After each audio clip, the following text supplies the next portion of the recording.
Why meaning feels missing now. It's one of those feelings that doesn't shout, it whispers.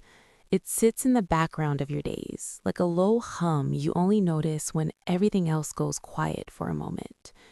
You go through your routine, wake up, check the phone, get ready, head to work or start the day, handle tasks, talk to people, eat, relax in the evening, sleep. And on the surface, it's all fine. Life is stable, you have responsibilities you meet, people you care about, things to look forward to. You're not in some obvious crisis.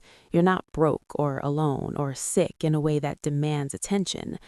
But there's this persistent sense that something big is absent. Not excitement or money or love. Those come and go, and you can find ways to get more. Something deeper. The feeling that what you're doing matters in a way that goes beyond the immediate moment. That your days are adding up to something larger than just getting through them. That there's a thread running through your life, connecting the small things to something worth the effort. You might not even put the word meaning on it at first. You might call it boredom or tiredness or just being in a rut. You might tell yourself you need a change, a new job, a trip, a hobby, a relationship shift. And those things help for a while. The new job feels fresh, the trip is exciting, the hobby is engaging at the start, but then it settles and the feeling creeps back in. Quieter this time because now you know it's not about the external stuff. It's something inside. Something that's been fading slowly without you realizing when it started or how far it's gone. Think about how a typical week feels for most people these days. Monday starts with the alarm, a quick scroll through the phone, coffee while checking messages or news, getting ready while listening to something or thinking about the day ahead. You head out or log in, and the day fills with work. Emails piling up, meetings back to back, tasks that need immediate attention, decisions that feel urgent even when they're not. You get things done. You feel productive. Maybe you even have moments where you feel accomplished. People around you are doing the same. Everyone busy, everyone responding, everyone staying on top of things. But by Friday, when you look back, it's hard to point to anything that felt truly significant. The tasks were necessary, sure. The meetings happened, the emails were answered, but did any of it matter in a way that will stay with you a year from now? Did it add to something bigger than just keeping the wheels turning? The weekend arrives as relief. You sleep in a bit, maybe meet friends for coffee or lunch, watch a series or movie, go for a walk or run errands, relax on the couch with your phone or a book, do something fun or nothing at all. It's pleasant. You laugh with people, you rest your body, you enjoy the break from the week. But Sunday night comes and there's that familiar weight again. Another week ahead. More of the same. The weekend was good, but it didn't leave a lasting mark. It didn't change anything fundamental. It didn't feel like it was building towards something. The days blend together not because they're peaceful and fulfilling, but because they lack distinct texture. Nothing stands out as particularly meaningful. Nothing feels like it was part of a larger story worth telling. Relationships can make this feeling even sharper. You love the people in your life, partner, family, friends. You care about them deeply. You spend time together, dinners, calls, messages, outings, celebrations, support through tough times. From the outside, it looks solid. You have people, you share life. But often the conversations stay on the surface more than they used to. You talk about what happened at work, what you're watching or reading, plans for the holidays or weekend, funny things you saw online, how the kids or pets are doing. But the bigger stuff, the real fears about the future, the unspoken dreams that feel too fragile to say out loud, the questions about what it all means, the regrets that keep you up sometimes, the hopes that feel distant, those stay buried. Not because you don't want to share them, but because the moment never quite arrives. Or when it starts to, there's a phone buzzing or someone checking the time or the conversation shifting to something lighter and safer. Over time, the relationships feel reliable and comfortable, but not transformative. They don't feed that deeper hunger for meaning. They don't leave you feeling seen in the way that changes how you see yourself. Achievements highlight the emptiness in their own way. You set goals, lose weight, save money, finish a project at work, learn a new skill, get a promotion or raise, travel somewhere you've wanted to go, buy something you've saved for. You work for them. You put in the effort, the time, the discipline. You reach them. People congratulate you. You feel proud for a bit. You post about it or tell friends and family. But the high fades fast, faster than it should. A week or two later, it's just another thing that happened. The hole is still there. You tell yourself the next goal will be different. The next one will finally deliver the lasting satisfaction you're chasing. But it rarely does. The pattern repeats. The emptiness returns, a little more familiar each time, a little harder to ignore. Leisure time doesn't fill it either. You have more options for entertainment than any generation before you. Streaming services with thousands of shows and movies, social media with infinite feeds of videos, photos, stories, games that keep you engaged for hours, podcasts on every topic imaginable, books, articles, music, news at your fingertips. You can fill every free moment with something interesting, something funny, something new. And it's good in the moment. It passes the time. It gives quick hits of pleasure or interest or escape. But when it's over, the feeling is the same. You consumed something, but it didn't add to meaning. It didn't change how you see yourself or the world in a lasting way. It didn't leave a lasting imprint. It was filler, not nourishment. Even bigger life events can feel this way after the initial rush. Moving to a new city or house, changing jobs or careers, starting or ending a relationship, having a child or watching one grow up, buying something big like a home or car. These are supposed to be meaningful milestones. They're supposed to shift everything, to give life new direction or purpose. And they do, for a time. The excitement is real, the change feels significant, there's a sense of arrival or a new beginning. But then life settles into a new routine, and the old feeling creeps back in. The new thing becomes normal, and the search for meaning starts again. The milestone was a chapter, but not the point of the book. It didn't resolve the deeper question. This isn't about lacking things or opportunities. Many people who feel this have lives that look good on paper. Stable income, good health, supportive people, freedom to choose how to spend time, access to everything the world offers.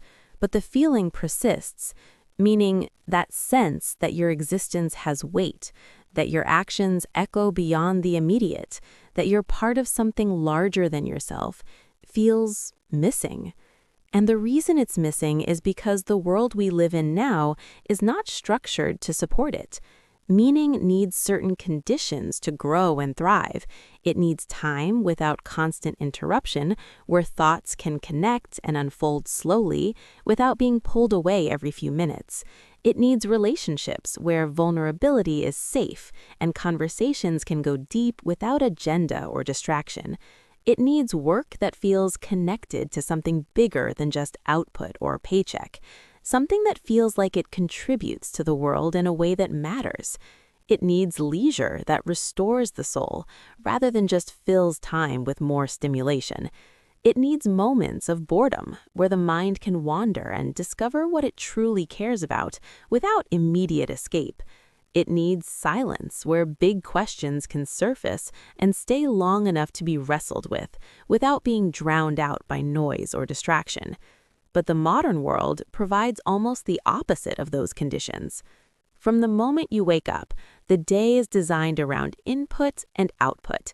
The phone is the first thing many people reach for. Notifications, messages, news feeds, updates, social media. Your attention is pulled before you're even fully awake.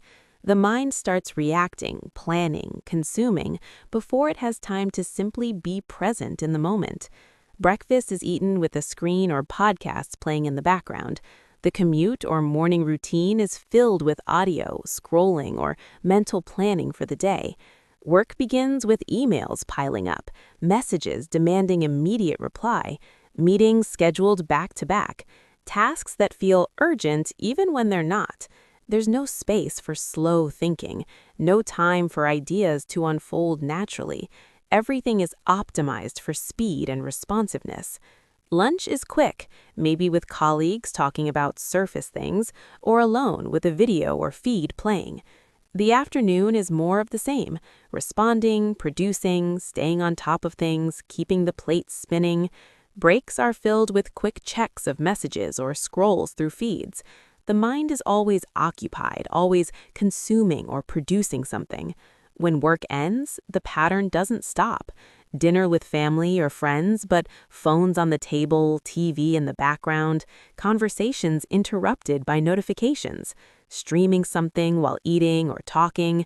Leisure time is filled too. Shows to binge, feeds to scroll, games to play, plans to make for the next day. Even exercise is often paired with audio or tracking apps that turn it into another form of input. Sleep comes eventually, but even then, the day's input lingers in the mind. Dreams are fragmented by the residue of all the stimulation. You wake up already carrying the weight of yesterday's unfinished mental tabs, and the cycle starts again the next day. In this constant rhythm, meaning has no room to take root or grow. It needs soil that isn't constantly disturbed by new input. It needs time to develop without being pulled up every few minutes to add more stimulation or tasks. When attention is fragmented all day long, experiences don't have time to sink in and change you in lasting ways. Conversations don't have time to go deep and transform how you see yourself or others. Achievements don't have time to be felt fully and integrated into your sense of self before the next demand arrives. Everything stays on the surface, quick and disposable, consumed and then forgotten. Meaning also needs contrast to stand out and be felt. It needs quiet moments to make the meaningful ones feel special and significant. When every moment is filled with something, some form of stimulation or demand, nothing feels special anymore. Joy blends into the background noise of entertainment and quick hits. Sadness is distracted away before it can teach anything or lead to growth. Everything becomes average because there's no low to make the high feel high, no silence to make the meaningful sound loud and clear. This is why meaning feels missing. It's not that it disappeared completely or that you're incapable of finding it. It's that the conditions for it to grow have been systematically removed from daily life. The soil has been overworked with constant input and demand. The space has been filled with noise and distraction. The rhythm has been replaced with acceleration and urgency. But the need for meaning doesn't disappear just because the conditions do. It's wired into us as humans. It's why the emptiness persists even when life is objectively good or stable. It's why achievements don't satisfy for long. It's why relationships feel solid, but not soul-filling. It's why days pass quickly, but feel empty when you look back on them. It's why deep down, you keep searching for something more even when you have enough on the surface. Noticing that meaning feels missing is not weakness or ingratitude or a sign of depression in disguise. It's awareness. It's the part of you that still remembers what a meaningful life feels like, pushing back against the surface-level existence you've adapted to without realizing. And awareness is where everything starts to change. You don't need to overhaul your entire life or find a grand purpose written in capital letters to begin reclaiming meaning. You don't need to quit your job, move to a remote location, start a new religion, or have a dramatic epiphany that changes everything overnight. You need to create small, intentional spaces where meaning is allowed to exist again. Moments where you're not consuming or producing. Moments where you're not distracted or performing for an audience. Moments where you let yourself feel what's there without immediately fixing it, escaping it, or filling it with noise. Start with one small refusal a day. Put the phone in another room for a meal and eat without any screen or audio. Walk outside without earbuds or a podcast, letting your thoughts wander without direction or entertainment.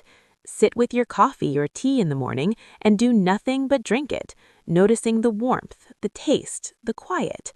Lie in bed before sleep without scrolling or listening to anything, letting the mind wind down naturally. Let a conversation with someone you care about go deeper than usual, even if it feels awkward or slow at first. Ask a question that doesn't have an easy answer, and sit with the silence or response without rushing to the next topic. These small refusals will feel inefficient or even pointless at first. The mind will resist strongly. It will feel like wasting time. It will look for distraction immediately.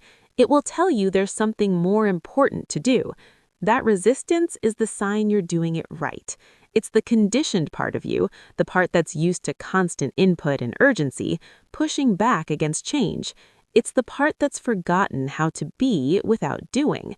With consistent repetition, day after day, the resistance softens. The moments lengthen naturally. Meaning starts to return, not as a grand revelation or lightning bolt of purpose, but as small moments that linger and add up. A conversation that stays with you for days, changing how you see someone or yourself. A thought that connects in a new way and shifts your perspective on something you've been stuck on. An experience, a walk, a meal, a quiet evening that feels like it mattered, like it added texture to your life, rather than just passing through it.